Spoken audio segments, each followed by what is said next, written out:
আমি আশা করব আমরা এখানে যে প্রদর্শনীর ব্যবস্থা করেছি এই প্রদর্শনীতে নতুন প্রজন্ম আগামী প্রজন্ম তারা দেশের ন্যায় ব্যবস্থা সম্পর্কে জানবে, অন্যদের জানাবে এবং আইনের যে অধিকার বাবা সাহেব আম্বেদকরের নেতৃত্বে আমাদের সংবিধান দিয়ে গেছে, দেশের ন্যায় ব্যবস্থা সম্পর্কে জানবে, অন্যদের জানাবে এবং কলেজ বিশ্ববিদ্যালয়ের ছাত্রছাত্রীরা আছেন, ল কলেজের স্টুডেন্টরা আছেন, যারা আগামী দিনে এই আইন কার্যকর করার যারা এসেছেন তাদের মধ্যে আমাদের বিশেষ করে ধন্যবাদ জানিয়ে মাননীয় স্বরাষ্ট্র সমবায় মন্ত্রীর প্রতি আবার কৃতজ্ঞতা জানিয়ে শুধু কেবলমাত্র আমাদের সরকার তৈরি করার ক্ষেত্রে তার অবদান নয়, যাতে পশ্চিমবঙ্গ আবার ভারত সেরা হয় তার জন্য তিনি যে নিরন্তর প্রয়াস এবং সহযোগিতা করছেন তার জন্য উনাকে কোটি কোটি প্রণাম জানিয়ে আমার বক্তব্য শেষ করলাম। জয় হিন্দ।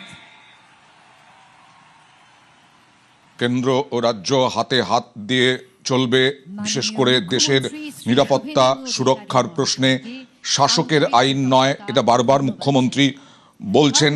আইনের শাসন প্রতিষ্ঠিত হয়েছে, তার সঙ্গে সঙ্গে সীমান্ত নিরাপত্তা যদি সুরক্ষিত হয়,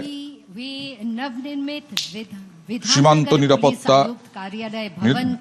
নিরাপত্তা সুরক্ষিত হলে পশ্চিমবঙ্গের নিরাপত্তা সুরক্ষিত, দেশের নিরাপত্তা সুরক্ষিত। এর আগেও অমিত শাহ এই একই কথা বলেছেন। বিধাননগর পুলিশ কমিশনের কার্যালয়ে নেশামুক্তি কেন্দ্রের উদ্বোধন এবং নতুন কমিশনারের অফিস, বিধাননগর পুলিশের নয়া কমিশনারের অফিস, ভারতীয় ন্যায় সংহিতা সংক্রান্ত প্রদর্শনীর উদ্বোধনও হলো এখানে। শিলিগুড়িতে অমিত শাহ এর আগে এসএসবির মঞ্চ থেকে সীমান্ত নিরাপত্তা নিয়ে তোপ দাগলেন তৎকালীন পালাবদলের আগের সরকারকে, কারণ জমি দিতে নারাজ ছিল, বারবার অভিযোগ করা সত্ত্বেও, বারবার দাবি করা সত্ত্বেও জমি দিতে অস্বীকার করেছিল বারবার পালাবদলের আগের সরকার, অর্থাৎ তৃণমূলের সরকার। অমিত শাহ বললেন যে বারবার হাত পা ধরতে হয়েছে। স্প্ল্যাশ নিবেদন করছে সাফেদ ডিটারজেন্ট পাউডার। সাফেদ 500 গ্রাম মাত্র 42 টাকায়। আকড় বাক্কড় বম্বে বো। বাড়িতে কোন টিএমটি লাগিয়েছো? মাইথন স্টিল। তোমার উপর ট্রাস্ট করতে পারি। ওকে। স্ট্রং মানে মাইথন স্টিল। এক তৃণমূল নেতার ভাই পাকচর সন্দেহে ধৃত, তাকে জেরা করেছে দীর্ঘক্ষণ ধরে, তাকে জেরা করে যাচ্ছে স্পেশাল টাস্ক ফোর্স। চঞ্চল আছে আমার সঙ্গে সরাসরি। চঞ্চল, পাকচর কিভাবে বোঝা গেল বা কেন এরকম সন্দেহ হলো?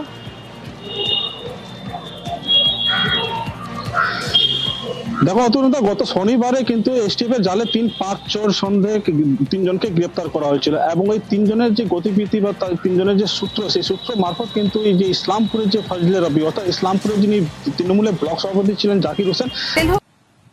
बंगाल में नई न्याय संहिताओं से न्याय व्यवस्था स्थापित करने के संकल्प की मुट्ठी भींचकर प्रचंड आवाज से बोलिए भारत माता की वंदे वंदे।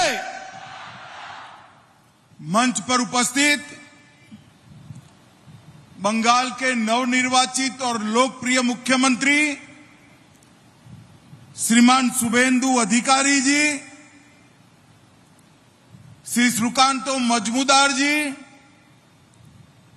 मोदी जी की मंत्रिपरिषद में मेरे साथी श्री निशित प्रामाणिक, बंगाल सरकार के मंत्री महोदय, मेरे मित्र और यहां के सांसद श्री राजू बिष्ट जी,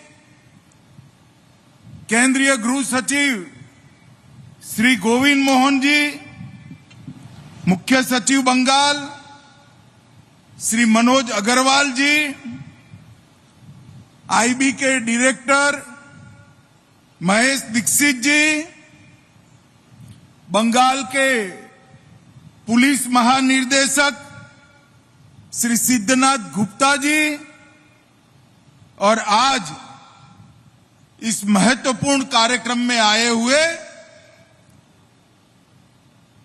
न्याय प्रक्रिया से जुड़ी सभी व्यवस्थाओं से आए हुए प्यारे भाइयों बहनों और सिलीगुड़ी के नागरिकों को मेरा राम राम नमस्कार।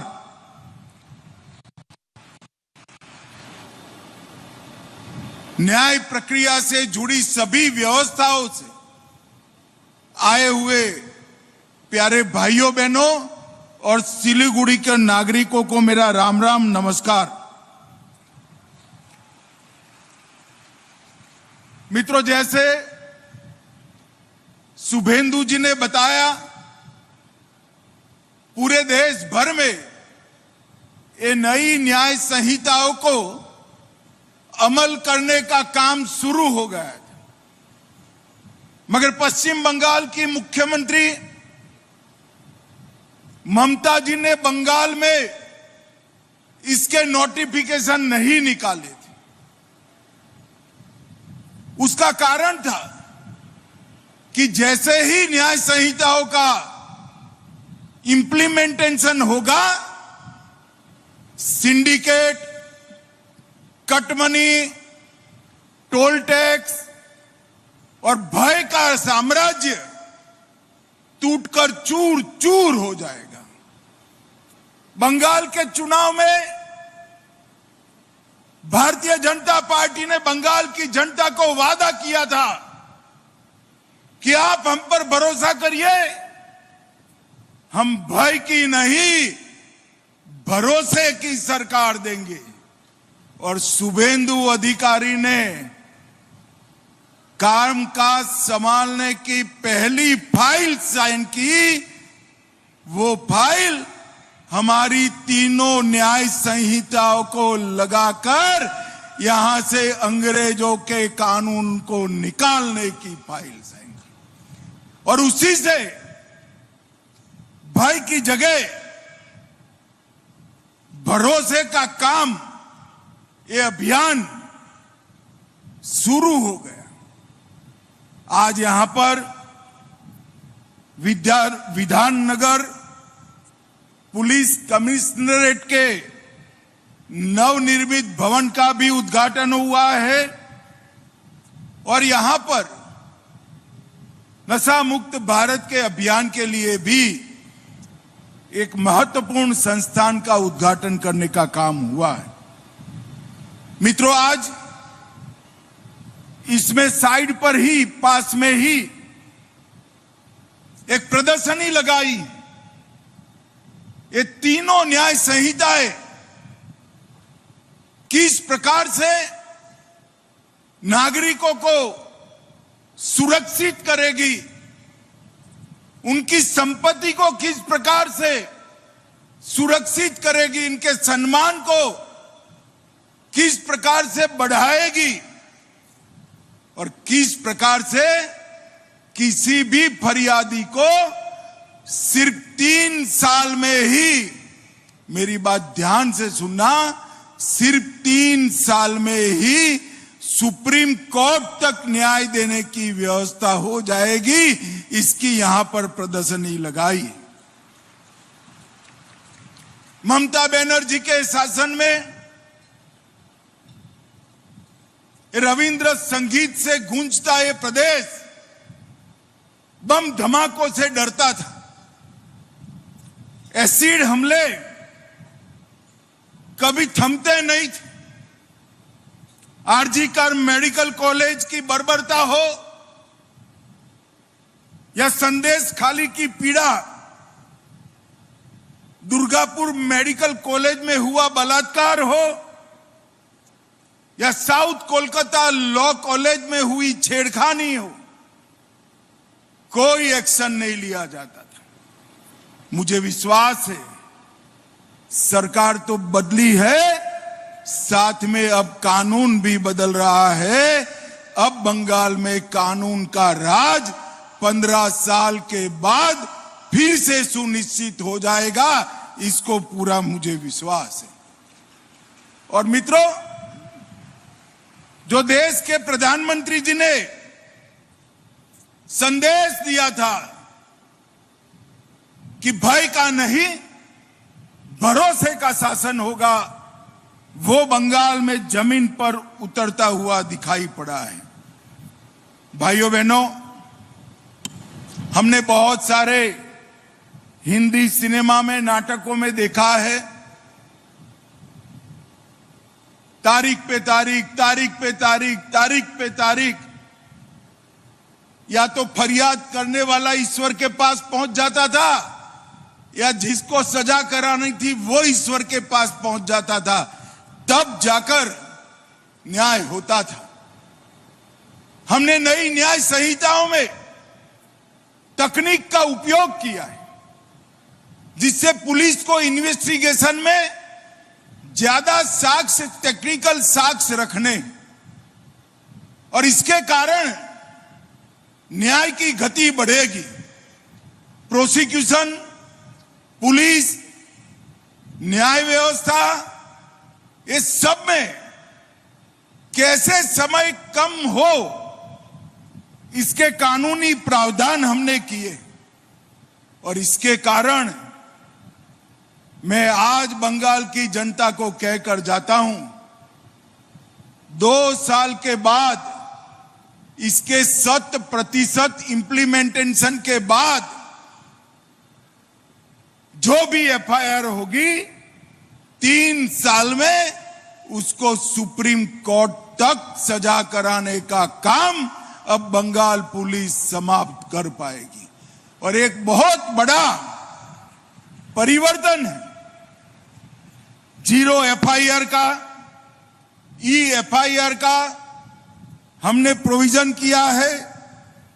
इसको सबसे बड़ा फायदा शिक्षा व्यवस्था में जो बच्चियां, बहनें, बेटियां पढ़ रही है उनको होगा, बैंकिंग फ्रॉड पे भी होगा, और कहीं पर भी काम करने वाला बंगाल का नागरिक है वो भी फरियाद करेगा, उसके गांव में उसके परिवार के साथ कुछ हुआ है तो वो फरियाद अपने आप अपने थाने में ट्रांसफर हो जाएगी।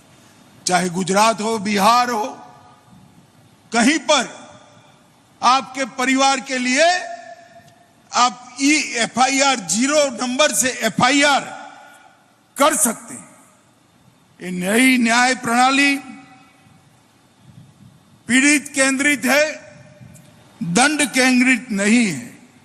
महिलाओं और बालकों को प्राथमिकता दी है। 6 साल से ज्यादा सजा वाले सभी धाराओं में एफएसएल की विजिट और उनकी रिपोर्ट हमने कंपलसरी कर दी है। सभी ई डॉक्यूमेंट स्वीकारने के लिए कोर्टों को न्यायिक रूप से बाध्य बनाया है। ऑनलाइन जुबानी और पेशी दोनों हो पाएंगे। और कई ऐसे मामले हैं, सिख दंगों में 3 दशक के बाद भी न्याय नहीं हुआ, भोपाल गैस त्रासदी में 26 साल हुए, बीरभूम नानूर हत्याकांड में 10 साल लग गए, अजमेर सामूहिक दुष्कर्म मामले में 32 साल लगा। अब ये सब चीजों से 3T से टेक्नोलॉजी, ट्रांसपेरेंसी और टाइमलाइन, ये 3T से पूरी न्यायिक व्यवस्था बदलने वाली है। मित्रों, बंगाल में 2 काम हो रहा है। एक तो न्यायिक व्यवस्था भी बदल रही है और सरकार टोल टैक्स, सिंडिकेट, भ्रष्टाचार, कट मनी और जनता के साथ भी खड़ा रहना शुरू किया है। कैडर का राज था यहाँ। जब कम्युनिस्ट शासन करते थे तब भी कैडर का राज, और जब टीएमसी शासन करती थी तब गुंडों की कैडर का राज था। अब शुभेंदु जी की सरकार बनी है, भाजपा सरकार बनी है, यहां पर कानून का राज प्रस्तापित हो गया है। अब बंगाल कानून के रास्ते पर आगे बढ़ गया है। भाइयों बहनों, ये बहुत बड़ा परिवर्तन है। मैं आज बंगाल की जनता को कहने आया हूं कि जब मैं सीएए का कानून लेकर आया, ममता बनर्जी मेरा मखौल उड़ाती थी, मजाक उड़ाती थी, कैसे करोगे, हम नहीं मानेंगे। ममता दीदी, आपने तो नहीं माना, मगर आपकी सरकार भी गई और आप भी गई। अब भारतीय जनता पार्टी की सरकार है। मैं बांग्लादेश से आए हुए हिंदू, सिख, जैन शरणार्थियों को वादा कर कर जाता हूं कि 6 माह में आप सभी को हम नागरिकता दे देंगे। भारत सरकार के गृह मंत्रालय ने अपने सारे अधिकार बंगाल सरकार के 8 कलेक्टरों को दे दिए हैं सीएए को फाइनल करने के लिए। जितने भी शरणार्थी हैं वो सारे यहां पर सुनिश्चित रूप से सम्मान के साथ भारत की नागरिकता प्राप्त करेंगे।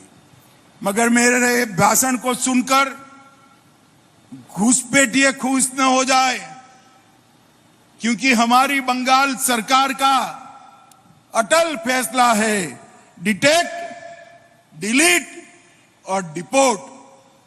एक एक घुसपैठिए को चुन चुन कर पश्चिम बंगाल से निकालने का मैं फिर से एक बार बंगाल की जनता को वादा करना चाहता हूं। भाइयों बहनों, सीमा सुरक्षा के लिए हमें भूमि चाहिए थी, हमें भूमि मिल गई।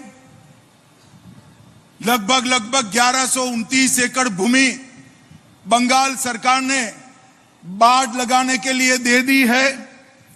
जनसांख्यिकी परिवर्तन की जो कमेटी बनाई है गृह मंत्रालय भारत सरकार ने, उसको भी कोऑपरेट करने के लिए इन्होंने, मुख्यमंत्री जी ने हमें लिख कर आश्वासन दिया है। कट मनी और अवैध कमीशन बंद करना था, उसका टोल फ्री नंबर शुभेंदु अधिकारी ने चालू कर दिया है, 155334। अगर कहीं पर भी कोई कट मनी मांगता है, उस पर फोन कर दीजिएगा, 1 रुपये का खर्चा नहीं होगा और कट मनी लेने वाले को जेल की सलाखों के पीछे डालने का काम हमारी भारतीय जनता पार्टी की सरकार करेगी। सिंडिकेट के लिए भी हमने टोल फ्री नंबर चालू किया है। रोड टैक्स वसूलने वालों के लिए भी हमने एक टोल फ्री नंबर चालू कर दिया है। सिंडिकेट के लिए भी टोल फ्री नंबर चालू कर। ये तीनों toll free number, cut money, syndicate और टोल टैक्स लेने वाले की संस्कृति को बंगाल से हमेशा के लिए उखाड़ कर फेंक देंगे। भाइयों बहनों, मैं यहां आया हूं तब हमने आलू के किसानों को कहा था, आपका आलू ओडिशा और झारखंड और बिहार में जाने से अब कोई नहीं रोकेगा। शुभेंदु जी ने सरकार बनने के पहले ही दिन आलू की निकासी पर प्रतिबंध उठा लिया है। 45 दिनों के भीतर 7वां वेतन आयोग लगाना था, उसके भी कैबिनेट ने मंजूरी कर दी है। डीए में 20% डीए घोषित कर दिया गया है और युवाओं की आयु में छूट देने का काम भी भारतीय जनता पार्टी की सरकार ने किया। हर दीदी को 3,000 रुपया देना भी शुरू हो गया है। आयुष्मान भारत योजना गरीबों को 5 लाख तक का मुफ्त इलाज हमने शुरू कर दिया है। मातंगी हाजरा और रानी शिरोमणि बटालियन की भी घोषणा हो गई है और उत्तर बंग में कैंसर अस्पताल भी बनाने की शुरुआत भारतीय जनता पार्टी ने कर दी है। किसानों को 5-6 हजार की जगह 9,000 देने का हमने वादा किया था, वो भी शुभेंदु अधिकारी सरकार ने वो वादा भी पूरा कर दिया है। 100 दिन के शासन में हमारे 5 साल के लिए जो घोषणा पत्र बनाया था उसके 43% काम शुभेंदु जी ने 100 दिन में पूरा कर दिया है। मैं आप सबकी ओर से शुभेंदु जी को बहुत बहुत बधाई और साधुवाद देना चाहता हूं। बंगाल ने लंबे समय के बाद यहां पर जनता की सुनने वाली सरकार का अनुभव आया है। पहले सुनवाई गुंडे करते थे, अब थाना और कलेक्टर करता है, एमएलए और एमपी करते हैं, हमारे मंत्री करते हैं। पहले न्याय इनके टोल टैक्स वाले और सिंडिकेट वाले करते थे, अब न्याय अदालत में होता है। पहले बहनें महिलाएं फरियाद नहीं कर पाती थी, अब बेरोक टोक बड़े से बड़े आदमी के खिलाफ महिलाएं फरियाद करने में नहीं डरती हैं। ये परिवर्तन की शुरुआत है। मुझे विश्वास है कि 5 साल समाप्त होते होते होते विवेकानंद जी, कवि गुरु रविंद्रनाथ टैगोर और बंकिम बाबू की कल्पना का सोनार बांग्ला का हम निर्माण कर पाएंगे, इसका मुझे भरोसा है। 15 मिनट के बाद ये प्रदर्शनी आप लोगों के लिए खुली छोड़ दी जाएगी। यहां से मैं इसका उद्घाटन करके निकल जाऊंगा, परंतु पूरे उत्तर बंग से न्यायिक व्यवस्था से जुड़े हुए सभी लोगों को मेरा आग्रह है कि प्रदर्शनी 5 दिन चलने वाली है। आप इसको जरूर देखिए और यहां पर कानून का राज प्रस्थापित करने में हमारी मदद करिए। आप सभी का बहुत बहुत धन्यवाद। वंदे मातरम।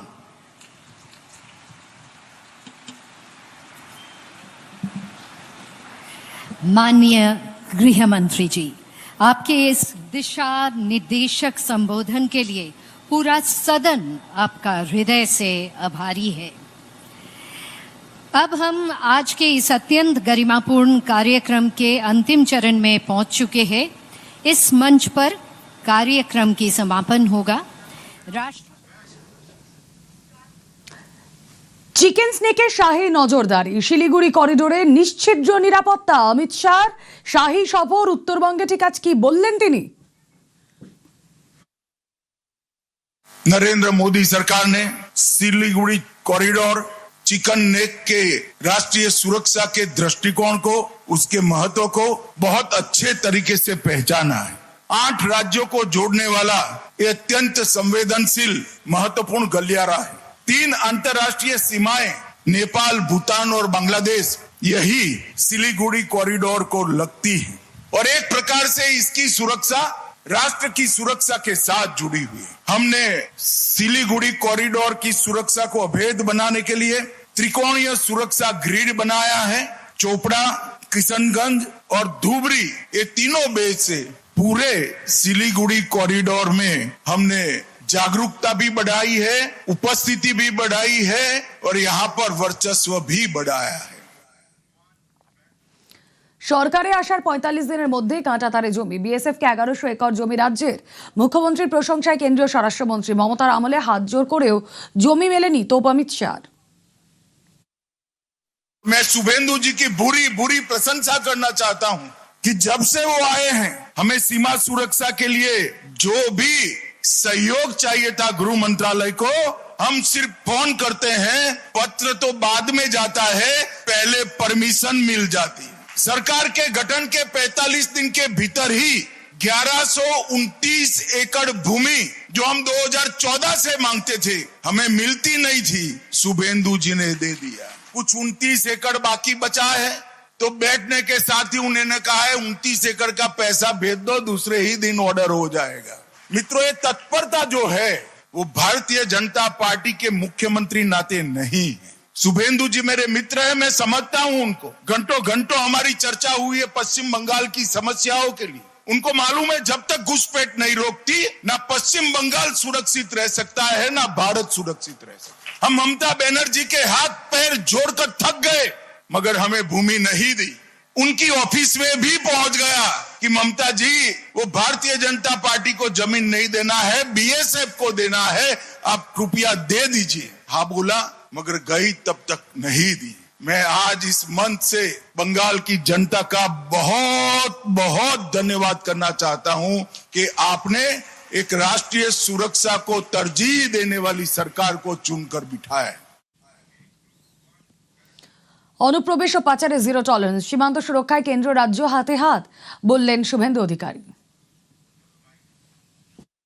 पश्चिम बंगाल का सरकार इतना छोटा टाइम के अंदर 242 किलोमीटर जमीन बीएसएफ को दे दिया है बॉर्डर को सुरक्षित करने के लिए। स्टेट एडमिनिस्ट्रेशन है, जैसे डिस्ट्रिक्ट मैजिस्ट्रेट, स्टेट पुलिस, हमारी state IB, internal state government का जितना भी विंग्स है, एक साथ काम करना शुरू हुआ। देश को सुरक्षित करना, हमारी जो रेवेन्यू लीकेज है उसको बंद करना, तस्करी खत्म करना और हमारी सीमा को सुरक्षित रखना। ये कमिट करता हूँ कि पश्चिम बंगाल सरकार और भारत सरकार का गृह मंत्रालय हम लोग एक साथ काम करेगा और विकसित भारत 2047 में सबसे बड़ा योगदान पश्चिम बंगाल का ही रहेगा।